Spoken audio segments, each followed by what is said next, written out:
নমস্কার। মুখোমুখি অনুষ্ঠানে আপনাদের স্বাগত জানাই। সঙ্গে রয়েছে আমি শান্তম চক্রবর্তী। মুখোমুখি অনুষ্ঠানে আমরা বিভিন্ন সময়ে বিভিন্ন রকম আলোচনা নিয়ে আসি। সেখানে রাজনৈতিক নেতৃত্ব থাকেন, সেখানে রাজনৈতিক বিশ্লেষকরা থাকেন। রাজনীতি এই মুহূর্তে মানুষের মনের মধ্যে রয়েছে, তার কারণ যিনি নিজেকে দাবি করেন অ্যাপলিটিক্যাল বলে, অর্থাৎ অরাজনৈতিক বলে, তিনিও ভোটটা দিতে যান। তিনিও এবারের লোকসভা নির্বাচনে অংশগ্রহণ করেছেন নির্বাচক হিসেবে, অর্থাৎ ভোটার হিসেবে। এই গোটা ভারতবর্ষের, ভারত নামের যে দেশ, সেই দেশের প্রায় 96 কোটি ভোটার তাদের রয়েছে নাকি। তো সেই ভোটাররা 96 থেকে 97-তে এগুচ্ছে। নতুন ভোটার এবার অনেক এসেছেন, তরুণ প্রজন্ম, তারাও ভোট দিচ্ছেন, প্রবীণরাও ভোট দিচ্ছেন, অশীতিপর বৃদ্ধ বৃদ্ধা তারাও ভোট দিচ্ছেন ভোটের লাইনে দাঁড়িয়ে। এটাই গণতন্ত্র। আর সেই গণতান্ত্রিক অধিকার তাঁরা যেমন প্রয়োগ করেছেন, ঠিক তেমনিভাবে প্রয়োগ করেছেন রাজনৈতিক নেতৃত্ব। তাঁরাও নিজেদের প্রচার করেছেন, কেউ জিতেছেন, কেউ হেরেছেন। ফলাফল প্রকাশিত। এবার সরকার গড়ার পালা। আর সেই সরকার গড়ছে কেন্দ্রে, কিন্তু প্রত্যেকটা রাজ্যের আলাদা আলাদা সমীকরণও কাজ করেছে। শুধুমাত্র যে কেন্দ্রের মোদি ঝড় 303 আসন, যেটা গতবার 2019-এ বিজেপি একাই পেয়েছিল, এবার কিন্তু সেই সংখ্যায় পৌঁছতে যথেষ্ট বেগ পেতে হয়েছে তাদের। সেই সংখ্যায় পৌঁছতে পারেননি। এবং যে ম্যাজিক ফিগার 272, সেই 272 ফিগারটিও ছুঁতে পারেনি ভারতীয় জনতা পার্টি এককভাবে। তাদেরকে সরকার গড়তে হচ্ছে সমর্থন নিয়ে। অতএব এই যে সমর্থন নিয়ে সরকার গড়া, সেই সরকার গড়ার মধ্যে আমরা একটা টার্ম খুব শুনতে পাই, মিলিজুলি সরকার। তো সেই মিলিজুলি সরকার বা কোয়ালিশন গভর্নমেন্ট এবারও তৈরি হচ্ছে, যেখানে গোটা এনডিএ এবার সরকার করছে। কিন্তু এরাজ্যে যেটা হলো সেটা হচ্ছে ভারতীয় জনতা পার্টি বারবার তারা তাদের কেন্দ্রীয় স্তরের নেতারা নরেন্দ্র মোদী, জেপি নাড্ডা, অমিত শাহ, তারা এসে বারংবার বলেছেন 30 থেকে 35 আসন। সেই 30 থেকে 35 18 থেকে কমে হয়ে গেল 12। অন্যদিকে তৃণমূল কংগ্রেস তাদের 22 থেকে 29-এ পৌঁছে গেল।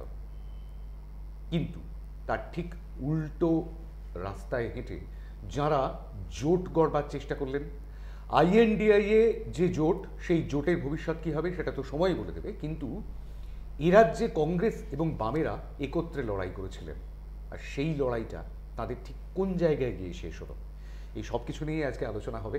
যার সঙ্গে আলোচনা হবে তিনি, তার পরিচয়টা নতুন করে দেওয়ার কিছু নেই, আইএমএসির এই মুহূর্তে যিনি কর্ণধার, এবং সেই সঙ্গে সঙ্গে ওয়েস্ট বেঙ্গল ইলেকশন ওয়াচ এডিয়াস, তার পক্ষ থেকে এই মুহূর্তে আমাদের সঙ্গে রয়েছেন ডক্টর উজ্জয়িনী হালিম। নমস্কার। নমস্কার জানাই। আপনার পরিচয়টা বলতে গেলে আরও আধ ঘন্টা লাগবে আর কি, সেই কারণে আপনাকে সবাই চেনেন। আপনার কাছ থেকে আমি জানতে চাইব যেটা একদম শুরুতে, সেটা হচ্ছে নির্বাচনের এই ফলাফল, যে ফলাফলটার আঁচ বহু বাঘা বাঘা যারা সেফোলজিস্ট তারা করে উঠতে পারেননি, তারা ভুল করেছেন অথবা ইচ্ছাকৃতভাবে জানানোর চেষ্টা করেছেন যে এরকম একটা ফলাফল হতে পারে। আমি সেই বিতর্কের মধ্যে যাচ্ছি না, কিন্তু এই ফলাফল যে হবে এটাকে আঁচ করতে পেরেছিলেন আপনারা? দেখুন, আমরা তো সাধারণ মানুষের মধ্যে কাজ করি এবং নিজেরাও সাধারণ মানুষ, আমাদের বন্ধু বান্ধব রাস্তাঘাটে যাদের যাতায়াতের পথে কখনোই, যখন থেকেই আপনার এক্সিট পোল বেরোনো শুরু হলো এবং প্রায় গোটা 10 এক্সিট পোল মোটামুটি একই সুরে কথা বলছিল, না খুব ছোট একটা দুটো এক্সিট পোল বা একজন দুজন ব্যক্তি, বিশিষ্ট ব্যক্তি, কিন্তু তারা ছাড়া যারা বলেন, যাদের স্ট্রেংথ আছে এক্সিট পোল করার, বড় বড় কোম্পানিগুলো, তো তারা পোলস্টার যাদেরকে আমরা বলি, তারা একই সুরে কথা বলছিলেন। কিন্তু কখনোই একবারের জন্য আমার মনে হয়নি যে এটা ঠিক হতে, এই ব্যাপারটা তারা ঠিক বলছেন। আমি অন্যান্য চ্যানেলেও গিয়ে বলেছি একই কথা। আজকে ফল বেরিয়েছে এবং ফল অন্য হয়েছে বলে বলছি না, মানে অন রেকর্ড রয়েছে, আমিও বলেছি যে আমাদের কখনো মনে হয়নি যে এই যেটা অন্তত পশ্চিমবঙ্গের ক্ষেত্রে যে ওনারা প্রেডিকশনটা করছেন, সেটা কোথাও কাছাকাছি আছে। কারণ দেখুন আমরা তো প্রায় 15 বছর ধরে ইলেকশন ওয়াচের মাধ্যমে এই কাজটা করি, তো আমাদের কাজের মধ্যে এক্সিট পোল একেবারেই পড়ে না, কিন্তু যেহেতু আমরা মানুষকে নির্বাচন নিয়ে সচেতন করার কাজটা করি, মানুষের সাথে কথাবার্তা বলার সময় কিছু বোঝা যায়, অ্যাওয়ারনেস। আর তো সেই জায়গার থেকে আমরা দেখেছিলাম যে 2019-এ তবু একটা হাওয়া ছিল, যাকে সোজা বাংলায় আমরা বলি হাওয়া, মানে এখানে যে সরকার ক্ষমতায় আছে তার বিরোধী একটা হাওয়া ছিল। এবার অ্যান্টি ইনকামবেন্সি, প্রো বিজেপি, মানে আমি এটা খানিকটা ব্যক্তিগতভাবে আপনার সাথে আজকে আলোচনা করছি, আমাদের সংগঠন থেকে কোনো রাজনৈতিক দলের নাম নিয়ে আলাদা করে এর পক্ষে তার বিপক্ষে এই সমস্ত কথা বলাটা আমাদের কাজ নয়। আমাদের কাজ তো আপনারা জানেন অন্যরকম। কিন্তু যেহেতু এটা একজন নির্বাচক হিসেবে, একজন নাগরিক হিসেবে আমি যেটা অনুভব করেছি সেটা ছিল না, এবারে হাওয়া ছিল না। সুতরাং তারপরেও সেই প্রেক্ষিতে আমাদের সাধারণ মানুষের বুদ্ধিতেও যেখানে, এবং আমার হোয়াটসঅ্যাপ মেসেজ যদি আমি আপনাকে দেখাতে পারতাম, আমার বন্ধু বান্ধবরা সকাল থেকে বা যবে থেকে এক্সিট পোল বেরোচ্ছে আমাকে বলছে, দিদি এই সমস্ত কি বলছে, আমরা তো মানে গ্রামান্তর থেকে বলছে, কই আমাদের তো এরকম মনে হচ্ছে না, আমাদের তো এটা মনে হচ্ছে। বাইরে আমার এক সহকর্মী বসে আছেন, তার প্রেডিকশন এই এত বড় বড় পোলস্টারের প্রেডিকশনের থেকে অনেক ভালো মিলেছে।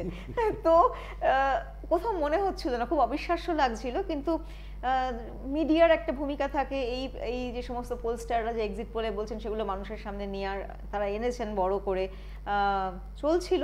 এবং তারপরে নির্বাচনের ফলাফলে এটাই প্রমাণিত হলো যে হয়তো এখনো আমরা মানুষের সাথে যে আমাদের যোগাযোগ এবং যে বার্তাটা সেখান থেকে বুঝতে পারি, হয়তো সেটা মানে আমরা অতটা জনবিচ্যুত হয়ে যায়নি, বা অনেস্টলি হয়তো এক্সিট পোলটা করা হয়নি, দুটোর একটা। কারণ এতটা ভুল হতে পারে এবং সমস্ত চ্যানেলগুলো মানে এতগুলো 10টা পোস্টার একই সাথে ভুল করতে পারে, এটা একটু যেটা আপনি বললেন যে বিতর্কে যেতে চাইছেন না, সেই বিতর্কে আমরা না হয় নাই গেলাম, কিন্তু এর অর্থনৈতিক দিকটা, এর সাথে শেয়ার বাজারের যোগাযোগটা, এই দিকগুলো তো থেকেই যায়। বিষয়টা তো তদন্ত হবে, জেপিসি গঠনও করা হচ্ছে। কিন্তু বিষয়টা হচ্ছে যে এই যে আপনি বললেন পোলস্টার যারা হচ্ছেন এইরকম মানে সাংঘাতিক তথ্য তারা মিলিয়ে দেন আর কি, মানে নাম্বারস তারা মিলিয়ে দেন, কিন্তু এবারে তারা মেলাতে পারেননি অথবা মেলাতে চাননি, যাই হোক। কিন্তু বিষয়টা হচ্ছে, আপনাকে একটু থামিয়ে বলছি, পোলস্টাররা 2021-এও পশ্চিমবঙ্গ নিয়ে কোনোদিন কিছু মেলাতে পারেননি, একই রকম ভাবে যেমন এভাবে মেলাতে পারেননি, তখনও পারেননি। তো কতটা এনাদের বিশ্বাসযোগ্যতা থাকে এই এক্সিট পোলগুলো, সেটাও একটা সার্বিকভাবে ভাবার বিষয়। একদমই, কতটা অনেস্টলি করা হয়েছে, আপনি যেটা বললেন কোট আনকোট, তো সে অনেস্টলি করা হয়নি হয়তো। আমি এক্সিট পোলের প্রসঙ্গটা থেকে একটুখানি বেরিয়ে এসে এটা বলতে চাইবো, সেটা হচ্ছে যে ভোটের রেজাল্ট যা হলো সেটা আমি একদম বেশ কয়েকজন রাজনৈতিক নেতার সঙ্গে ভোটের পরেও তাদের সঙ্গে কথা হয়েছে, এবং তারাও ততটা বিশ্বাস করতে পারছিলেন না যে এত ভালো রেজাল্ট হয়ে যেতে পারে তৃণমূল কংগ্রেসের, কিংবা এতটা খারাপ রেজাল্ট হয়ে যেতে পারে ভারতীয় জনতা পার্টির। এই জায়গাটার থেকে আমি একটু বাইনারির দিকেই যাচ্ছি, যে বাইনারি এই মুহূর্তে জনগণের মনের মধ্যেও প্রথিত করে দেওয়া হয়েছে মোটামুটিভাবে, যে হয় তৃণমূল নয় বিজেপি। এ রাজ্যের ক্ষেত্রে সেই জায়গাটাতে ভারতীয় জনতা পার্টির এতটা আসন সংখ্যা কমে যাওয়া বা ভোট কমে যাওয়ার কারণটা ঠিক কি? এখন আলোচনা যেটা পরিসরে আলোচনা হচ্ছে, এক তো দেখুন অনেকে যারা ওই পোলস্টারদের কথা ছেড়ে দিলাম, যারা সাধারণ মানুষ, আমি জানি না রাজনীতিবিদ বলতে তৃণমূল কংগ্রেসের রাজনীতিবিদরা এটা মনে করছিলেন কিনা যে তাদের এত আসন পাওয়ার কথা না। সাধারণ মানুষ অনেকে বলেছিল বিজেপির 5 থেকে 6টার বেশি আসন পাওয়ার কথা না, ডাবল ডিজিটে পৌঁছানোর কথা না। তো ডাবল ডিজিটে তো বিজেপি পৌঁছেই গেছে। এখন যদিও এটা পার্লামেন্ট ইলেকশন, কিন্তু তারপরেও পশ্চিমবঙ্গের একটা বিশেষ দিক রয়েছে সামগ্রিকভাবে, যেহেতু পশ্চিমবঙ্গে এখনও অবধি বিজেপি কখনোই সেভাবে পাওয়ারে আসতে পারেনি, যদিও সেন্টারে সেই 2014 থেকে তারা ক্ষমতাতে রয়েছে। তো আমরা জানি যে নির্বাচনের প্রচারের সময় কিভাবে বিজেপি এখানে ফোকাস করেছিল প্রচারে, তাদের বড় বড় ক্যাম্পেইনে যারা স্টার ক্যাম্পেইনার তারা সবাই এখানে এসেছেন, প্রচার করেছেন। কিন্তু পশ্চিমবঙ্গের মানুষ ঠিক বিজেপিকে কি দেখে ভোট দেবে? এজেন্ডাগুলো যদি হিন্দুত্ব এজেন্ডা হয়, সেটা হয়তো এক অংশের হিন্দুর কাছে অ্যাপিলিং হতে পারে, কিন্তু মানে তো মানে হিন্দুইজম তো একটা মানে জাস্ট ওয়ান রিলিজিয়ান বললে ঠিক হবে না, এবং তার মধ্যে বহুত্বটা খুব বেশি মাত্রায় আছে।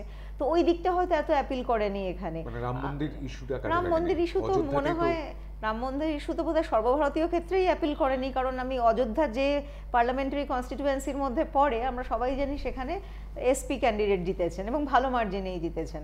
সুতরাং সেটা পশ্চিমবঙ্গে আলাদা করে অ্যাপিল করেছে বলে মনে হয় না।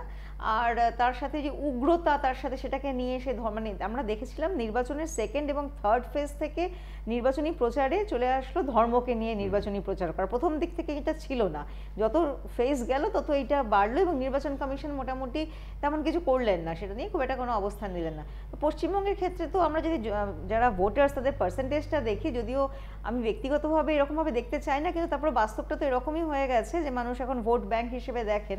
তো একটা minority, religious minority vote bank একটা বড় পার্সেন্টেজ দিক থেকে দেখতে গেলে ভালো সংখ্যক রয়েছে।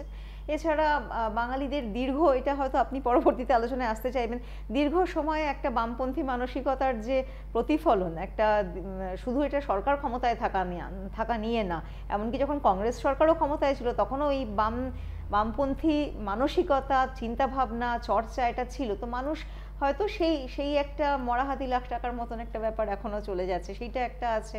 তৃতীয়ত এখানকার সরকার বেশ কিছু পপুলার স্কিম, এবং আমি সেই স্কিমগুলোর একটারও বিরোধী না, কারণ এন্টাইটেলমেন্টটা কোনোভাবেই আমি মনে করি না যে শুধুমাত্র একটা ভিক্ষার মতন কিছু পাইয়ে দেওয়া। এন্টাইটেলমেন্টটা একটা ফান্ডামেন্টাল রাইটস, যারা নাগরিক তাদের রাইটস। তো সেটা করেছেন, সাকসেসফুলি করেছেন, কন্যাশ্রী থেকে লক্ষ্মী ভাণ্ডার পর্যন্ত সেইটা একটা গেছে।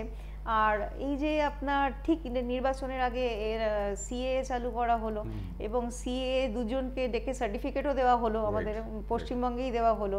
এতে না সংখ্যালঘু সম্প্রদায়, ধর্মীয় সংখ্যালঘু সম্প্রদায়ের মনে কোনো উৎসাহের সঞ্চার হওয়ার কথা না, অথবা যারা এইখানে হয়তো অন্য ওপার বাংলা থেকে এসে আছেন হিন্দু মানুষজন, যারা এখন নাগরিক হয়ে আছেন, যারা ভোট দিচ্ছেন, তাদের কাছেও বোধহয় এটা খুব ভালো একটা বার্তা নিয়ে যায়নি। কারণ প্রথমে তাকে নাগরিকত্ব ত্যাগ করে তারপরে আবার নাগরিকত্ব পেতে হবে, এই পুরো সমীকরণটাই হয়তো হয় পরিষ্কার হয়নি, নয় ভালো লাগেনি, কনফিউশন তৈরি হয়েছে। আর এর পাশাপাশি যদি বলেন বিজেপিকে উন্নয়নের জন্য ভোট দেবে, সেটা এখানে সেই ভোটটা মানুষ ইমিডিয়েটলি সামনে যাকে দেখছে তৃণমূল, মানুষ উন্নয়ন বলতে যা বোঝে সেটা বুঝে সেখানে ভোট দিয়েছে। পার্লামেন্টের কথা ভেবে আরেকটা কথা, পশ্চিমবঙ্গকে শুধু ভারতের থেকে বিচ্ছিন্ন করে দেখলেও হবে না। বিজেপির একটা স্লোগান ছিল 400 পার, এবং এটা বিরোধী দলেরা বলছিল 400 পার মানে সংবিধান কোনো ক্ষেত্রে সংবিধান পরিবর্তনের সম্ভাবনা তৈরি হতে পারে, হয়তো মানুষ মনে করেছেন সেই জায়গাটাও। আর আরেকটা বড় কথা তো বলতেই হয়, যেখানে বাইনারির কথা বললেন, বাইনারিতে আটকে পড়লে তো হয় এ পাবে নয় ও পাবে।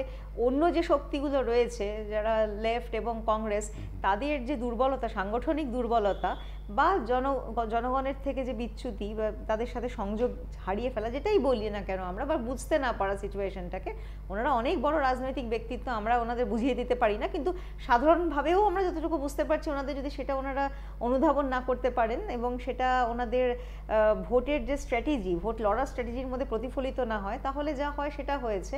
সামগ্রিকভাবে ভোট পার্সেন্টেজ কে কত পেয়েছেন আমার কাছে চিত্রটা এই মুহূর্তে খুব ক্লিয়ার না, তবে আপনার সাথে আলোচনা করতে করতে শুনছিলাম যে বাম দলের ভোট পার্সেন্টেজ হয়তো কমেছে আগের থেকে, তো সেই পার্সেন্টেজগুলোই তো কোথাও না কোথাও গিয়েছে, কোথাও না কোথাও গিয়ে হাত শক্ত করেছে অন্য দলে। তো 23 জন প্রার্থী, তাদের মধ্যে 21 জনের জামানত বাজেয়াপ্ত হয়েছে। এবং আমি পড়ছিলাম যে বেশ কতগুলো আসনে বাম ফ্রন্ট থার্ড পজিশনেও না, ফোর্থ পজিশনে চলে গেছে, যেখানে থার্ড পজিশনে আইএসএফ বলে একটি নতুন দল, ইন্ডিয়ান সেকুলার ফ্রন্ট, তারা উঠে আসছে। তো এটার জন্য মানুষের প্রতি অভিযোগ করে লাভ নেই, এটা দেখতে হবে যে দলগুলো রাজনীতির ময়দানে রয়েছেন তাদের রণনীতিটা কি ছিল। এবং বারবার এটা তো 21 থেকে, আমি আমার কিছু বন্ধু বান্ধবদের বলছিলাম, আমার কাছে এবারের ফলাফলটা না 21-এর পুরো রেপ্লিকা। 2021-এ মানুষ যেরকমভাবে একমুখী একটা ভোট দিয়েছেন, এবং এটা বাংলার ঐতিহ্যও হতে পারে যে বাংলার মানুষ খুব ক্লিয়ার ম্যান্ডেটই দিয়েছেন। ভেবে দেখুন, আপনারা তো অনেক দিন ধরেই সাংবাদিকতা করছেন, আমার থেকেও ভালো জানবেন, মানুষ খুব একটা কনফিউজড ম্যান্ডেট দেয় না। বাংলার মানুষ অনেক দিন ধরে, ধৈর্য মানুষের অনেক বেশি, অনেক দিন ধরে দলগুলোকে সুযোগ দেয় শাসন ক্ষমতাতে থাকার, এবং খুব ক্লিয়ার ম্যান্ডেট দেয়। সেটাই আবার 21টাই আমার মনে হয় 24-এ, যদিও ওটা তখন বিধানসভা ছিল, এটা লোকসভা, সেটাই আবার একটা রিফ্লেক্টেড হয়েছে এটা। এবং তবে গণতন্ত্রের বাইনারিটা তো খুব ভালো জিনিস না, যেহেতু আমাদের কি বলবো বহুদলীয় গণতন্ত্র, এবং আমাদের দেশটাও খুব প্লুরালিস্ট একটা দেশ, তো সেখানে আরও রাজনৈতিক দলগুলোর গুরুত্ব থাকলে আরও অনেক মানুষের আশা আকাঙ্ক্ষা সমস্যার প্রতিনিধিত্বটাও রাজনীতিতে অনেক ভালো করে থাকে। ডক্টর হালিম, আমি আরেকটা বিষয়ে আসবো একটুখানি, সেটা হচ্ছে আপনি উল্লেখ করেছেন যে বাম কংগ্রেসের জোটের কথা। এই বাম কংগ্রেসের জোট, এই বিষয়টা শুধুমাত্র এবারের নির্বাচনে যে এলো সেরকমটা নয়, এর আগে 2016-তে আমরা দেখেছি, মানে 2011-এ পরিবর্তন আসার পর 2016-এ আমরা দেখেছি যে বাম কংগ্রেস সেই সময় ততটা প্রবল বিজেপি নয়, যদিও তার আগে 2014-র প্রবল মোদি ঝড় এসেছে, গোটা দেশের সিনারিও বদলে গেছে। কিন্তু 2016-তে আমরা দেখলাম কাছাকাছি এলো বাম এবং কংগ্রেস, অলিখিত একটা জোট করবার কথা ভাবা হলো, কিন্তু সেটা কিছু হলো না। 2019 লোকসভা নির্বাচন, সেখানেও তেমন করে কিছু হলো না। 2021-এর বিধানসভা নির্বাচন, সেই বিধানসভা নির্বাচনের আগে ব্রিগেড হলো, ইত্যাদি ইত্যাদি অনেক কিছু হলো, কিন্তু শেষ পর্যন্ত বাম কংগ্রেস আইএসএফ তাদের নিজেদের মধ্যে নিজেদের সমীকরণটা ঠিক করে উঠতে পারলেন না বলে আইএসএফ একজন বিধায়ক পেল, কিন্তু লেফট এবং বামেদের ঝুলিতে কিছু আর জুটল না।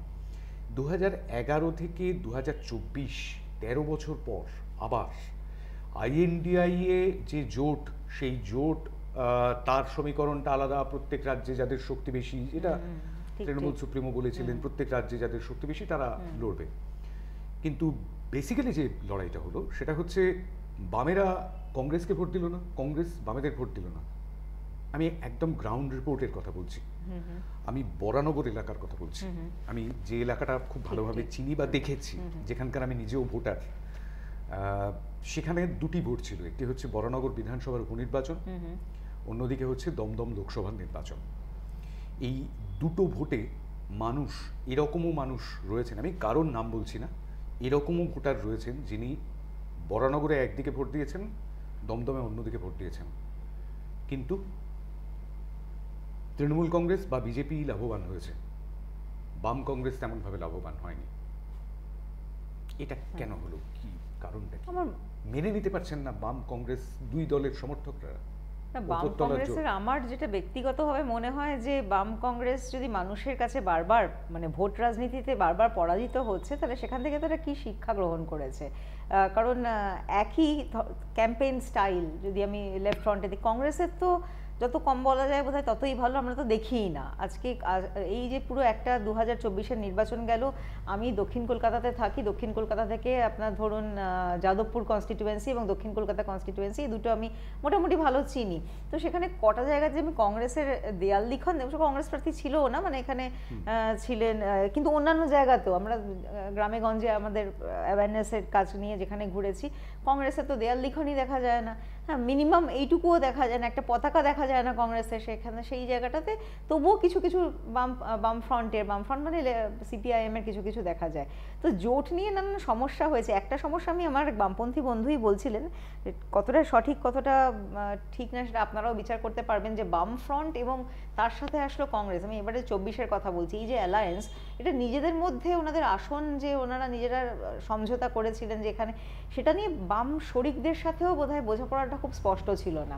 কারণ আমি এরকমও শুনেছি যে আপনার ফরওয়ার্ড ব্লকের একজন দাঁড়াচ্ছেন, সেখানেই কংগ্রেস প্রার্থী দিয়েছে।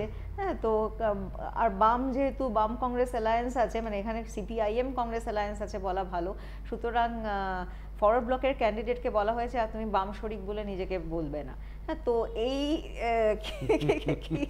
এটা মানে এটা মানুষের কাছে তো মেনে নেওয়াও খুব মানে একটু ডিফিকাল্ট হয়। প্রবল বাম সমর্থক তার পক্ষেও মেনে নেওয়া, কারণ আর হয়তো সিপিএম এবং কংগ্রেসের কাছেও ব্যাপারটা এমন হয়ে গেছে যে তারা কি করবে। একদিকে তো কংগ্রেসকে সমর্থন করেছে, কংগ্রেস সমর্থিত, কিন্তু বামফ্রন্টের অন্য অ্যালাইজরা সমর্থন করছে না। সুতরাং সামগ্রিকভাবে একটা কনসেনসাস ডিসিশন হয়েছে কিনা আমার জানা নেই।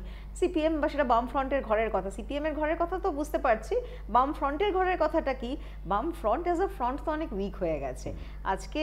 মানে ধরুন কেন্দ্রে আজকে এনডিএ এবং জেডিইউ, আপনার টিডিপি এবং জেডিইউর আবার একটা মুখ দেখা যাচ্ছে, কিন্তু এর আগে পর্যন্ত তো দেখা যেত না, ওরা নামকা বাস্তেই ছিল। আর এখানে তো মানে যখন সিপিআইএম অনেক সংখ্যায় আসন নিয়ে শাসন ক্ষমতাতে ছিলেন, সাথে রেখেছিলেন সব শরিক দলকে, কিন্তু ব্যাপারটা তো অনেক দুর্বল ছিল, এবং দুর্বল এরপরে এতদিন তারা ক্ষমতায় নেই, এরা আরও দুর্বল হয়েছে। এইটা একটা বিষয়, একটা মনে হয় যে নিজেদের মধ্যে ভুল বোঝাবুঝির আর একটা জায়গা আমার আরও বেশি করে মনে হচ্ছে যে মানুষের পালসটা বুঝতে না পারা, এবং ওনাদের রাজনীতিটা যে কোনো কারণেই হোক, সেটা হয়তো সংখ্যায় সমর্থক যথেষ্ট নেই। সেই আমি দেখেছি আমি যেখানে ভোট দিয়েছি, সেই যেখানে গিয়ে দেখেছি যে বুথে বসার লোক নেই। হ্যাঁ, লেফট ফ্রন্টের মানুষদের। তো বুথে বসার লোক যদি না থাকে তো আমাদের অন্যভাবে বলছি না, কিন্তু তবুও একটা হচ্ছে যে আমাদের দেশে নির্বাচনটা করিয়ে নিতে হয়, নির্বাচন করাতে হয় সবাই বলেন। তো যদিও সেটা খুব কাঙ্ক্ষিত বিষয় না, কিন্তু তারপরে যদি নির্বাচন করাতে হয় তাহলে তো কর্মী লাগবে, বুথ পর্যায়ে থেকে কর্মী লাগবে। হ্যাঁ, তো বুথ পর্যায়ে থেকে আমাদের কর্মী একদম প্র্যাকটিক্যাল অভিজ্ঞতা থেকে বুঝি দেখতে পাইনি, আমি বামদেরও দেখতে পাইনি, কংগ্রেসের তো ছেড়েই দিন, দেখতেই পাওয়া যায়নি। এর মানে যেখানে যে যাদবপুরের কথা বলছি, কোনো কোনো পকেটে একটা দুটো পকেট ছাড়া অন্য জায়গাতে বুথ পর্যায়ে কর্মী নেই। তারপরে এবারে এরা অ্যালায়েন্স করেছে কংগ্রেসের সাথে, এই অ্যালায়েন্স পলিটিক্সটা অদ্ভুত, কারণ এই অ্যালায়েন্সে অ্যাকচুয়ালি তৃণমূলও আছে সেন্টারে, এখানে আবার সেই অ্যালায়েন্সে তৃণমূল নেই, থাকে না। মানুষ কত রকমভাবে কনফিউজড হতে থাকবে। এবং এখন বাম দলের রাজনীতির মূল অভিমুখটা হচ্ছে বাঙালি মধ্যবিত্ত শ্রেণীর এক অংশের মানুষ। আমি অন্তত শুনিনি বাম দলের প্রচারে কৃষকদের সমস্যা উঠে এসেছে, বাম দলের প্রচারে শ্রমিকদের সমস্যা উঠে এসেছে, পরিযায়ী শ্রমিকদের সমস্যা উঠে এসেছে। একদমই উঠে আসেনি আমি এরকমও বলতে পারি না, কিন্তু বিচ্ছিন্নভাবে উঠে এসেছে। কিন্তু ফোকাস যেটাও, সেইটা হচ্ছে চুরি, কেলেঙ্কারি, নিয়োগ দুর্নীতি ইত্যাদি ইত্যাদি, এগুলোই বড় করে অন্তত সংবাদ মাধ্যমে যেটা আমরা পড়েছি সেটাই সামনে এসেছে। তো এই পার্সেন্টেজ ভোটার যারা, তারা তো মূল ভোটারদের খুব অল্প সংখ্যক। এবারে সার্বিকভাবে 2024-এর যদি আপনি ভোটের ফলাফল দেখেন, যে সুইংটা আপনি ইন্ডিয়া অ্যালায়েন্সের ফেভারে দেখছেন সেটা গ্রামীণ ভোট, হ্যাঁ, সেটা মধ্যবিত্ত ভোট বা শহুরে ভোট নয়। সিপিএম এর পক্ষে গ্রামীণ ভোট সুইং করেনি, মানে সিপিএম বা সিপিএম কংগ্রেস জোটের পক্ষে সেটা সুইং করেনি। আর এছাড়া বিজেপির এখন উত্থান হয়েছে, কিছুটা ভোট কাটাকাটির ব্যাপার তো ছিলই। তৃণমূলও শক্তিশালী দল, দুটো দলেরই যথেষ্ট পরিমাণে টাকা আছে, দুটো দলই ইলেকটোরাল বন্ড থেকে টাকা পয়সা নিয়েছে। সিপিএম সেটা নেয়নি, সেটাও বলা অবশ্যই দরকার, একটা নৈতিক জায়গা থেকে একটা অবস্থান নিয়েছে।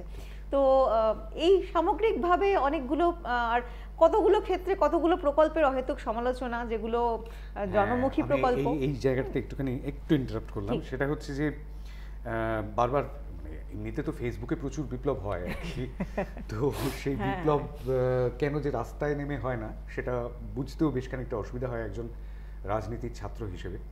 কিন্তু বিষয়টা হচ্ছে এরকমটাই যে লক্ষ্মীর ভাণ্ডার এবং অন্যান্য যে সমস্ত প্রকল্পগুলো রাজ্য সরকার চালু করেছে, রাজ্য সরকার, কোনো দলের নাম বলছি না, রাজ্য সরকার চালু করেছে, সেটা অবশ্যই জনগণের ট্যাক্সের টাকায় হয়েছে সব কিছুই। কিন্তু শিক্ষা নয় ভিক্ষা জিতেছে, এই কথাটা বারংবার দেখতে পাওয়া যাচ্ছে। আমার অনেক বামপন্থী বন্ধু এই বিষয়টা উল্লেখ করছেন। দীপশিতা নিজেই বলেছেন, মানে ঠিক এই শব্দটা উল্লেখ না করেও ওনার পরে যে ইমিডিয়েটলি পরাজয়ের পরে উনি যেসব স্টেটমেন্ট দিয়েছেন সেখানে বলেছেন যে আমাদের মানুষকে গিয়ে বোঝাতে হবে যে লক্ষ্মীর ভাণ্ডারের থেকেও গুরুত্বপূর্ণ আপনার পরিবারের একজনের চাকরি পাওয়া। তো এই ধরনের কিছু স্টেটমেন্ট এসেছে।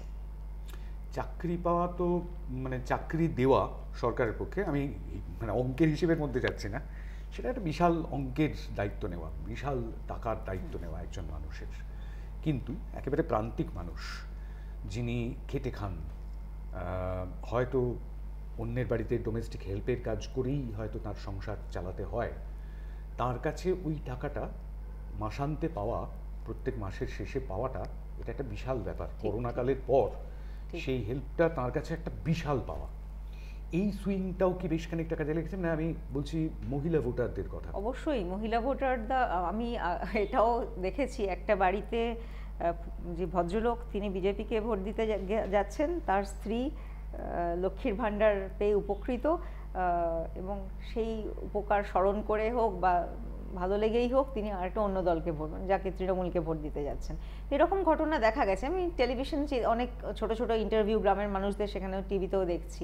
এটা তো অবশ্যই মহিলা ভোটার কনসলিডেশন একটা হয়েছে, এবং এই টাকাটা শুধুমাত্র 500 টাকা বা 1000 টাকার প্রশ্ন না, এটা মহিলাদের একটা আত্মবিশ্বাস, আত্মসম্মানের জায়গাটাকে নিশ্চয়ই সেখানটাকে ছুঁয়েছে, তাদের মনকে ছুঁয়েছে। এটা তো আমাদের যাদের যে সমস্ত রাজনৈতিক দলের এটা পছন্দ হচ্ছে না, পছন্দ না হয়ে তো কোনো উপায় নেই, কারণ এইটা আমি আরেকবার ইন্টারাপ্ট করলাম, নিশ্চয়ই হ্যাঁ, সেটা হচ্ছে যে সমস্ত রাজনৈতিক দলের না, কংগ্রেস তাদের ম্যানিফেস্টোতে বলছে 8500 টাকা দেওয়া হবে, বিজেপি বলেছে অন্নপূর্ণা যোজনা আনা হবে, অন্নপূর্ণা যোজনার কথা, লাখপতি দিদির কথা, নানান রকম বিষয় শোনা গিয়েছে। এমনকি বিরোধী দলনেতা নিজে বলেছেন 3000 টাকার কথা, আবার তিনি অন্য জনসভায় গিয়ে বলেছেন লক্ষ্মীর ভাণ্ডার ভিক্ষা দেওয়া হচ্ছে। এই কনফিউশনটাও তৈরি হয়েছে। আবার যিনি সেই দলের অর্থাৎ ভারতীয় জনতা পার্টির সর্বভারতীয় সভাপতি ছিলেন, এখন তিনি মন্ত্রী, স্বরাষ্ট্রমন্ত্রী ছিলেন, এবারে কি মন্ত্রিত্ব পান জানি না, সেই অমিত শাহ নিজে বলে গেছেন 1100 টাকার কথা, 1000 টাকা 100 টাকা বাড়িয়ে। এদিকে কংগ্রেসের যারা রাজ্য নেতৃত্ব তারা কিন্তু এর বিরোধিতা করছেন, বামেরা বিরোধিতা করছেন, অর্থাৎ লক্ষ্মীর ভাণ্ডার নয়, চাকরি দেওয়া দরকার। এই জায়গাটার থেকে, এই কনফিউশনটার থেকে বেরিয়ে আসার জন্য মহিলারা কি একদম সামনে দেখতে পেলেন শুধুমাত্র বুলসাইয়ের মতন তৃণমূল কংগ্রেসকে? 2021-এও লক্ষ্মীর ভাণ্ডার প্রকল্প তখন বোধহয় চালু হয়েছিল, তখন সেটাও একটা লক্ষ্মীর ভাণ্ডারটা বেসিক্যালি একটা ডাইরেক্ট ক্যাশ ট্রান্সফার স্কিম, যেটা অর্থনীতিতে অনেকবার অনেক জায়গায়, আমাদের দেশে না সারা বিশ্বেই নানানভাবে এটা প্রয়োগ করা হয়েছে। এটা নতুন কিছু হচ্ছে ব্যাপারটা সেরকম না, এটা শুধু কিছু মানুষকে টাকা দেওয়ার ব্যাপারটাও না, এটা দিলে টাকাগুলো তো লোকাল ইকোনমিতে ফিরে আসে এবং লোকাল ইকোনমিকে, হ্যাঁ, বাইং ক্যাপাসিটি বাড়ে, লোকাল ইকোনমিকে বুস্ট করার একটা ব্যাপার। এটা অভিজিৎ বিনায়ক সেন বলেছেন, অন্যান্যরা, অমর্ত্য সেন বলেছেন, বন্দ্যোপাধ্যায়, সরি, হ্যাঁ, অমর্ত্য সেন বলেছেন। তো সামহাউ এটা একটা, তাছাড়া যেটা আত্মবিশ্বাসের থেকে বড় কথা সম্মানের জায়গাটা। আমি মধ্যবিত্ত বাড়িতেও দেখেছি, হয়তো স্বামী চাকরি করেন, স্ত্রী হয়তো তিনি চাকরি বাকরি করেন না, তাকে প্রত্যেকটা সামান্য খুচখাচ অল্প স্বল্প টাকার জন্য স্বামীর কাছে টাকা চাইতে হচ্ছে। আজকে 1000 টাকা তার ব্যাংকে আসছে, সে তার ছোটোখাটো শখ আহ্লাদ সেই টাকাতে মেটাতে পারছে। এটা একটা এম্পাওয়ারমেন্ট। এটা মানে এই এম্পাওয়ারমেন্টের জায়গাটা যদি, এই সেন্টিমেন্টটা যদি একটা রাজনৈতিক দল না বুঝতে পারে, তো সেটা আমার মনে হয় ঠিক না। আর দ্বিতীয়ত হচ্ছে যে এইটাকে ভিক্ষা বলাও ঠিক না, যেটা আপনি প্রথমেই বললেন যে মানুষ, এটা খুব ভালোভাবেই বললেন, এটা তৃণমূল দল নয়, রাজ্য সরকারের স্কিম এবং মানুষের করের টাকাতেই এটা হচ্ছে এবং মানুষই সেই টাকাটা পাচ্ছেন। এটা একটা, হয়তো অনেকে সমালোচনা করছেন যে যারা মোটামুটি আর্থিকভাবে সচ্ছল তারাও পাচ্ছেন, হতে পারে, কারণ যখন আপনি এটাকে ইউনিভার্সাল করবেন কোনো স্কিমকে তখন সেটা হবে, কিন্তু বেনিফিটটা তো মানে যে যতটুকু বেনিফিট গরিব মানুষরা পাচ্ছেন সেটাকে অস্বীকার করা যায় না। এখন কংগ্রেসের কথা বললেন, কংগ্রেসের ম্যানিফেস্টো বলছে এক কথা, এখানে তারা বিরোধিতা করছেন, আর বিজেপি তো বরং কম্পিটিশনকে কত টাকা বেশি দিতে পারে তার কম্পিটিশন করছেন। হ্যাঁ, এইগুলোর মধ্যে যদি যেতে হয়, তাহলে মানুষ দেখছে যে মানুষ প্রতিশ্রুতির থেকেও আমার মনে হয় সাধারণ মানুষের কাছে ইম্পর্টেন্ট হচ্ছে ট্যাঞ্জিবল জিনিসটা। তারা তো এটা পেয়েছে, প্রতিশ্রুতি তো অনেকে অনেক, হ্যাঁ, যেটা ছুঁতে পারছে, হ্যাঁ, যেটা ছুঁতে পারছে, যেটা হয়েছে, যেটা সত্যি সত্যি সে হতে দেখেছে, তার ব্যাংকে টাকা 14 লাখ টাকার গল্প না 15 লাখ টাকার গল্প কি একটা যেন অনেক দিন ধরে তো মানুষ শুনেছে, কিন্তু তার ব্যাংকে 15 পয়সা আসেনি। সে যেখানে 1000 টাকা 500 টাকার গল্প শুনেছে, 500 টাকা এসেছে, এবারে 1000 টাকার গল্প শোনার পরে 1000 টাকাও এসেছে। মানে প্রতিশ্রুতিগুলো যেখানে রূপায়িত হয়েছে সত্যিকারের, সেখানে একটা কনফিডেন্স বিল্ডিং তো হয়ই, সেটা মানুষের ক্ষেত্রে সেটা একটা তো নিশ্চয়ই নির্ণায়ক ভূমিকাতে ছিল। এবং এইটাকে সমালোচনা করে, দেখুন, কর্মসংস্থানের কথা তো নিশ্চয়ই খুব গুরুত্বপূর্ণ, এই দুটো পাশাপাশি চলা দরকার, কিন্তু এটাও সত্যি কথা যে একটা রাজ্য সরকারই হোক বা কেন্দ্রীয় সরকারই হোক 100% মানুষকে কখনো সরকারি চাকরি দিতে পারবে না, অত সরকারি চাকরি নেই। হ্যাঁ, সুতরাং সরকারি চাকরি দেবে কি করে? তাহলে যে পেশায় আছে সেই পেশার পরিবেশটাকে, অর্থনৈতিক পরিবেশটাকে এমন মজবুত করা দরকার যাতে সে সেই পেশা থেকে একটা সচ্ছল জীবন ধারণ করার মতন যথেষ্ট পরিমাণে উপার্জন করতে পারে। কৃষি হোক, শিল্প হোক, আর 5টা যা সেক্টর আছে সেই সেক্টরগুলো হোক, সেইখানে কাজ করাটা দরকার। শুধু চাকরি চাই বলে তো ওই যেটা বললাম, মধ্যবিত্ত একটা শ্রেণীর ছেলে মেয়ে যারা হয়তো চাকরিটাই করতে পারে, আমি তো সত্যিই এখন কৃষিকাজ করতে পারবো না, আমি গিয়ে শ্রমিক হিসেবে কাজও করতে পারবো না, আমার একটা চাকরিই দরকার। তো মানে আমার মতন যে ক্লাসে যে সব মানুষরা রয়েছেন তাদের প্রতিনিধিত্ব করার জন্য চাকরির কথাটা বলা যেতে পারে। এমনকি অগ্নিবীর স্কিম নিয়েও যেটা কংগ্রেস বলেছে, সেটা তো এখানে আমি শুনলাম না লেফটদের বলতে, বা এখানকার কংগ্রেসদেরও অত সোচ্চার হতে শুনলাম না। তো এইখানে লেফট কংগ্রেস জোট বোধহয় একটু কনফিউজ ছিল যে কোন বিষয়গুলো আগে থাকবে এবং প্রধান শত্রু কি। আমি একটু মানে অন আ লাইটার নোট আমার মনে হয় এটা বলা, হয়তো মনে হয় বারবার দেখতে দেখতে যে এখানে একদা শাসক দল মানে লেফট ফ্রন্ট যে এখনকার বর্তমান শাসক দলের কাছে পরাজিত হয়েছিলেন, এটা তারা ভুলতে পারেন না। হ্যাঁ, তো সুতরাং যখন স্ট্র্যাটেজিগুলো বানানো হয় তখন সবটাই শুধু তৃণমূলের বিরুদ্ধে স্ট্র্যাটেজি করতে থাকলে একটু মুশকিল। কারণ প্রথমত আবার বলা যে এই নির্বাচনটা ছিল ভারতের পার্লামেন্টের নির্বাচন, বিজেপি একটা বড় ফোর্স ছিল এবং সেখানে হ্যাঁ নিশ্চয়ই লেফট ফ্রন্ট রিলিজিয়াস পোলারাইজেশনের কথা বলেনি, কিন্তু অন্য কথা কি বলেছে, অল্টারনেটিভলি কি বলেছে, অল্টারনেটিভ ন্যারেটিভটা কি ছিল। হ্যাঁ, এটা একটু ধোঁয়াটে হয়ে গিয়েছে। এমন কিছু কিছু দলের সাথে মাঝে মাঝে তারা হাত মিলিয়েছে যাদের সেকুলার তেমন ইমেজ নেই, এই সমস্ত হয়েছে। আর সোজা কথা বললে আমার মনে হয় মানুষের পালসটা বুঝতে না পারা, এবং তারা তো সেটা না হলে এতগুলো মানুষের এতগুলো আসন মানে এতগুলো আসনে জামানত বাজেয়াপ্ত যে কথাটা বললেন সেটা হয় কি করে। সেটা আর ফেসবুক সোশ্যাল মিডিয়ার একটা ইম্প্যাক্ট আছে অনস্বীকার্য, কিন্তু শুধু সোশ্যাল মিডিয়াতে সংগঠন থাকলে সেটা ভোট বাক্সে প্রতিফলিত বোধহয় হয় না।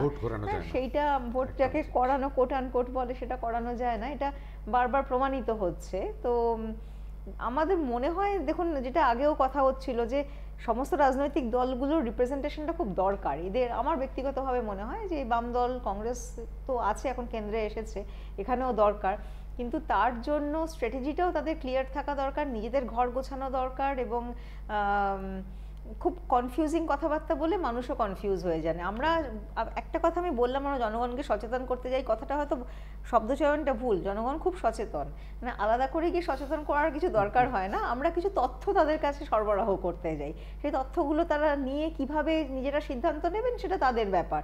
আমরা সমস্ত প্রার্থীদের হলফনামার বিশ্লেষণ করে ব্যাকগ্রাউন্ড তাদের কাছে সেটা বলি, দল নির্বিশেষে। সেই কাজটা করতে গিয়ে আমরা দেখেছি মানুষকে, আমরা যদি ভাবি মানুষ সচেতন নয়, আমি যেটা বলবো তারা সেটাই চোখ বুজে করবেন, এরকমটা বোধহয় আজকের দিনের পরিস্থিতি নয়। এতটা ইলিটারেট, মানে পলিটিক্যালি ইলিটারেট মানুষকে ভাবারও বোধহয় কোনো কারণ নেই। বরং তাদের কাছ থেকে কিছু যদি শেখা যায়, সেটা বোধহয় এই মুহূর্তে সব রাজনৈতিক দলের দরকার। একটা পপুলার হিন্দি ছায়াছবির গান, একটা হিন্দি ফিল্মের গান মনে করছি, যে পাবলিক হ্যায় ইয়ে সব জানতি হ্যায়। সুতরাং সেটাই, মানুষ কি দেখে? মানুষ দেখে উন্নয়ন, একটা কোট আনকোট উন্নয়ন। আর সেই উন্নয়নটা একটু আগে ডক্টর হালিম যেটা বললেন, সেটা হচ্ছে যে ছোঁয়া যায় যে উন্নয়নকে, সেই উন্নয়ন বেশি বিশ্বাসযোগ্য। আর যে উন্নয়ন শীর্ষেন্দু মুখোপাধ্যায়ের কথায় ফঙ্গবেনে, অর্থাৎ ভোলাটাইল, যাকে ছোঁয়া যায় না, সেই উন্নয়নকে ততটা বিশ্বাস বোধহয় মানুষ করে না। আর সেরকমটাই হয়তো এবারের ভোটে দেখতে পাওয়া গিয়েছে। এবং শুধুমাত্র এই রাজ্যে নয়, কেন্দ্রের ক্ষেত্রেও সেটা অনেক দূর সত্যি হয়েছে। কেন্দ্রের নির্বাচনের ক্ষেত্রে আমি লাস্ট একটুখানি জিজ্ঞাসা করবো, সেটা হচ্ছে যে অল্টারনেটিভ পেয়েছে মানুষ, নাকি বেশ কিছু ক্ষেত্রে কেন্দ্র সরকার, যারা 10 বছর ধরে কেন্দ্রে শাসন ক্ষমতায় ছিলেন, তাদের উপর খানিকটা অসন্তুষ্ট হয়েছে মানুষ? মানুষ তো এমন একটা ম্যান্ডেট দিয়েছে যে ম্যান্ডেটটা খুবই ম্যাচিওর্ড ভোটার, মানে একটা ম্যান্ডেট বলেই আমার ব্যক্তিগতভাবে মনে হচ্ছে। কারণ মানুষ কোনো একটা দলকে নিরঙ্কুশ সংখ্যাগরিষ্ঠতা দেয়নি। অথচ যে ঠিকই বলছেন, আমারও সেটাই মনে হয়েছে, যারা শাসন ক্ষমতায় ছিলেন সেই জোট, এনডিএ জোটকে কিন্তু দিয়েছে নাম্বার, যে নাম্বার নিয়ে এনডিএ জোট শাসন মানে সরকার গঠন করতে পারে। অর্থাৎ সম্পূর্ণ প্রত্যাখ্যানও করেনি। বিজেপি এখনও সিঙ্গল লার্জেস্ট পার্টি কেন্দ্র এবং সামগ্রিকভাবে দেখতে গেলে, তার কাছাকাছি অন্য কোনো দল নেই। কোথায় 242-এর কাছাকাছি তার অন্য কোনো দল নেই। তারপরেই তো বোধহয় নেক্সট কংগ্রেস, এখন 99+1 হয়েছে। তো সেই জায়গা থেকে অথচ মানুষ চেয়েছে একটা স্ট্রং অপোজিশন, সেই জন্য অপোজিশনদেরও দিয়েছে এমনভাবে আসন যাতে অপোজিশনের রোলটা প্লে করতে পারে। আমরা দেখছিলাম যে অপোজিশন, এটা আমরা বিভিন্ন রাজনৈতিক দলের কাছে শুনেছি, বিরোধী শূন্য গণতন্ত্র, বিরোধী শূন্য করে ফেলবো। হ্যাঁ, সেটা পার্লামেন্টই হোক, বিধানসভাই হোক, বিরোধী শূন্য করে ফেলবো। বিরোধী শূন্য গণতন্ত্র কনসেপ্টেই নেই, এটা সোনার পাথর বাটির মতন ব্যাপার। হ্যাঁ, তো বিরোধী যদি শূন্য থাকে তাহলে গণতন্ত্র না, সেটা তখন একটা স্বৈরতান্ত্রিক দিকে যেতে শুরু করে ব্যাপারটা। তো সেই জায়গাটা মানুষ বোধহয় বুঝতে পেরেছেন। মানুষের মধ্যে অসন্তোষ তো ছিলই, মানুষ উন্নয়নের প্রশ্ন, আমার মনে হয় উন্নয়নের প্রশ্নে সরকারকে আরও জবাবদিহি করতে চেয়েছেন, সরকার আরও কাজ করুক, যে সরকারে থাকুক তারা আরও কাজ করুক, এটা চেয়েছেন। কারণ আমরা দেখেছি যে যতটা উন্নয়নের কথা বলা হয়েছে ততটা কাজে করা হয়নি। আমরা দেখেছি যে খুব মানে বড় হারে প্রাইভেটাইজেশন হয়েছে, ন্যাশনাল কোম্পানিগুলো হোক বা জাতীয় সম্পদেরও একটা বেসরকারিকরণের দিকে আমরা দেখেছি বিগত 10-12 বছর ধরে।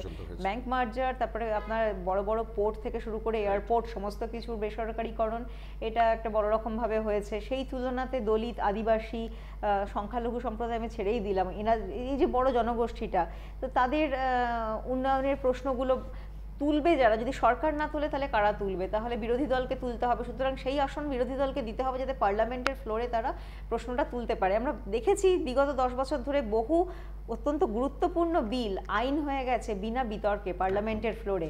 হ্যাঁ, মানে 1 মিনিট থেকে 1.5 মিনিট তার উপরে বিতর্ক হয়েছে কি হয়নি সেটা পাশ হয়ে গেছে। মনে হয় মানুষ চেয়েছেন যে আলোচনা হোক, গণতন্ত্রে আলোচনা, প্রশ্ন করতে পারা এবং তার থেকে আলোচনা, এই দুটো জিনিস খুব গুরুত্বপূর্ণ। এই স্পেসটা কোথাও কমে যাচ্ছিল, প্রশ্ন করতে কিছু মানুষ ভয় পাচ্ছিলেন, সঙ্গত কারণেই ভয় পাচ্ছিলেন, কিন্তু ভয় পাচ্ছিলেন এবং যেহেতু সংখ্যা ছিল না বিরোধীদের কাছে, সুতরাং আলোচনার ক্ষেত্রটাও পার্লামেন্টের ফ্লোরে কমে গিয়েছিল। অন্তত নতুন যে সরকার এবং নতুন যে পার্লামেন্ট আমরা পেয়েছি তাতে এইটা একটা ব্যালেন্স তৈরি হয়েছে। আরেকটা মনে হয় আশঙ্কা তৈরি হচ্ছিল যে সংবিধান বোধহয় পরিবর্তন হয়ে যাবে, তার জন্য যে 2/3 মেজরিটি দরকার সেটা এবারে মানুষ কাউকে দেয়নি। সুতরাং সেই জায়গাতেও একটা বেসিক্যালি এক কথাতে বলতে গেলে একটা চেকস অ্যান্ড ব্যালেন্স তৈরি হয়েছে। গণতন্ত্রের চেকস অ্যান্ড ব্যালেন্স খুবই গুরুত্বপূর্ণ এবং সেটা একটা ম্যাচিওর্ড ভার্ডিক্ট। যারাই সরকারের ক্ষমতাতে আসুন এবং জোট সঙ্গীকে নিয়েই যেহেতু সরকার চালাতে হবে, সুতরাং আশা করা যায় যে তারা উন্নয়নের অভিমুখে কাজ করবেন আগামী দিনে এবং যেগুলো কোনোভাবেই আমাদের দেশকে উন্নতির পথে নিয়ে যায় না সেই সমস্ত ইস্যুগুলোকে শুধুমাত্র ভোটের ইস্যু হিসেবে ব্যবহার করার থেকে বিরত থাকবেন এবং জনকল্যাণমুখী কাজকর্ম করবেন। কারণ এটা যদিও শুনতে আইডিয়াল লাগে এবং অনেক সময় হয় না, তারপরেও আমাদের সংবিধান তো এটাই বলে যে সরকার তখন সে সব মানুষের সরকার। যারা ভোট তাকে দিয়েছে তাদেরও সরকার, যারা ভোট দেয়নি তাদেরও সরকার, কেন্দ্রেই হোক বা রাজ্যেই হোক। তো সরকারের কাছে আমরা সেই ভূমিকাটাই প্রত্যাশা করি। অবশ্যই আমরাও সেরকমটাই চাই। এটা কল্যাণকর রাষ্ট্র, অর্থাৎ ওয়েলফেয়ার স্টেট। সুতরাং তারা দেশের 140 নাকি 150 কোটি মানুষ, যাই হোক যত মানুষ, তাদের সকলের কল্যাণের জন্য কাজ করবেন এবং সেই কল্যাণের কাজ করতে গেলে তাদেরকে দায়িত্ব নিতে হবে।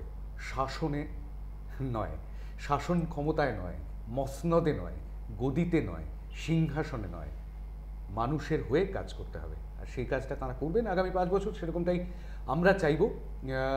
দেখতে হবে যে 5 বছর ঠিক কী কী হয়। আর বিরোধীরা যারা শুধুমাত্র নির্বাচনের আগে নিজেদের কণ্ঠস্বর তাজা করে রাস্তায় নেমে পড়বেন সেরকমটা নয়, এই 5 বছর ধরে তাঁরাও কী করলেন সেদিকেও আমাদের নজর রাখতে হবে।